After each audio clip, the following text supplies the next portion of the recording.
Hello everybody and welcome to EYT's video with me, Amy. It's very nice to see you all. I mean, I can't actually see you, but you know what I mean. So today we are going to be looking at stimulus, okay? And it's a stimulus on how to create movement for a dance, something that I use myself and other choreographers do as well, and I'm now sort of getting you guys to do it at home. So a stimulus, we actually use that in acting quite a lot as well. So a stimulus is something that gives you an idea, like a starting point. Okay, so for a choreography, for example, we normally look at like a theme. So anything can be a theme. We would look at a theme and we would take ideas from it or feelings from it and then try and put that into our dance. You can have a prop, which would be your stimulus as well. So that could be your starting point and you can work on it that way. Alright, you could also have, I've got a few examples here, so you could have a book. This is one of my favourite books, but you could have a book as your stimulus, or you could maybe take some characters from that book, or you could take some themes within the story, okay? Or you could just take the book itself. The book itself could be your prop for your dance. You could also look at something like a photograph. And there's so many that you could use. The one that we're going to focus on today, everybody's got one of these. It is your name, okay? So we're going to use our name, not in the same way as using it as like a prop or anything. We're actually going to look at the letters within your name, okay? So you're probably sitting there going, I don't know what you're talking about. How is my name going to create movement? Well, it definitely can, trust me, okay? So we're going to look at the shapes of the letters within our name. And we're going to try and link it to our bodies. So thinking about how can our bodies create that shape. So once we've made up all of our individual letters, we can then add stuff in to make it look more like a routine. So I'm going to talk you through my name. So I don't know, some people spell their name differently from me. I've got a fancy name. So the first letter in my name is A. Easy peasy. Okay? So if you were thinking about this was your body, how could you maybe create that kind of shape? Now I'm going to get you guys to do this, so you can actually, while I'm talking to you, you can stand up and play around with some ideas. So how do you think you could create that shape with your body? Okay, so you've got the point at the top, you've got the two parts coming down. You don't necessarily need to think of that bit in the middle. Okay, that's my first letter, so just think about how you could maybe do that.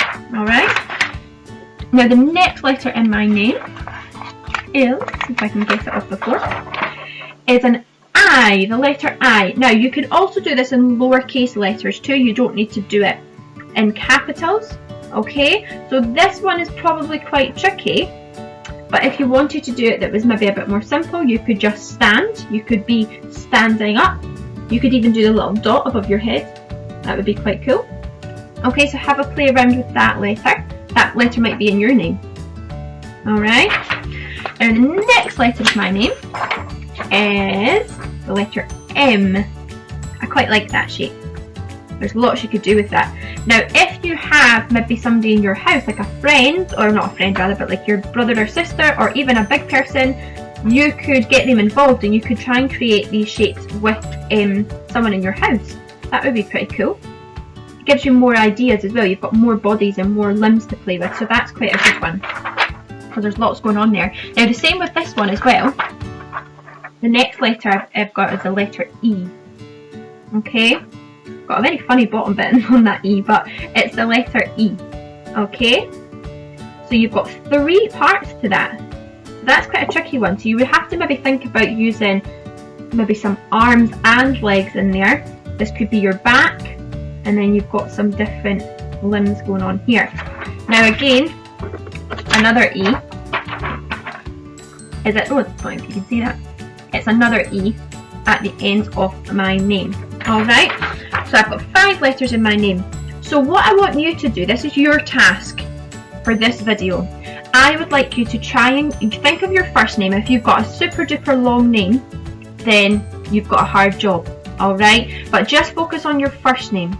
So looking at your first name, look at all the individual letters and create a shape for each of those letters. Okay, just like you've done for my name just now. So thinking of each individual letter. Then I want you to start thinking about how you can make it a bit more interesting. So if you've just stood up the whole time and done that, think to yourself, could I maybe use my levels? Now your levels is when you've got sort of 3 levels within dancing. You've got your high level, which is when you're standing at your tallest point. You've got your middle level, which is you're sort of in the middle, and your lowest level, which is floor work, so you're normally on the floor. So think about how you could use levels to make your shapes more interesting. So maybe instead of standing up, you could do something on the floor. If you were doing the letter T, for example, if you were standing up with your arms out, you could then maybe think, well, how could I do that on the floor? I could maybe lie down on the floor. Okay, so you could go down on the floor and do the T shape on the floor. So that's your first thing. So think of the shapes, then try and think how you could make it more interesting. Alright, now your final part, once you have got all of these ideas and you know exactly what you're doing, I then want you to think of linking steps. Now linking steps can be absolutely anything, it's your little sequence. So a linking step is something that obviously puts the movements together. It's like the glue. It puts everything together. So you don't want to go from your first shape to your second shape to your third shape. Okay, you want to make it look more like a dance. You want to make it more fluid. So if you were doing the letter T, how could you then maybe go into, I don't know, let's say your name's Tom. How could you then go into the letter O? So from here you could maybe do like a spin around, and then you could go into a really small ball. Yeah, so you want to think of nice ways of going from one shape to the next.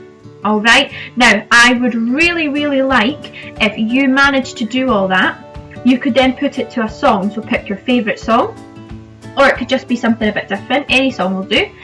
And I'd love for you to record it and then send it into EYT, because these are going to be so interesting, because nobody's sequence is going to be the same. They're going to be very different. So we want that to happen. We want to see a little bit of variety from different people. Alright, so I hope that makes sense to everybody, and I look forward to seeing all of your videos really soon. Okay guys, take care. I will see you next week. Thank you. Bye.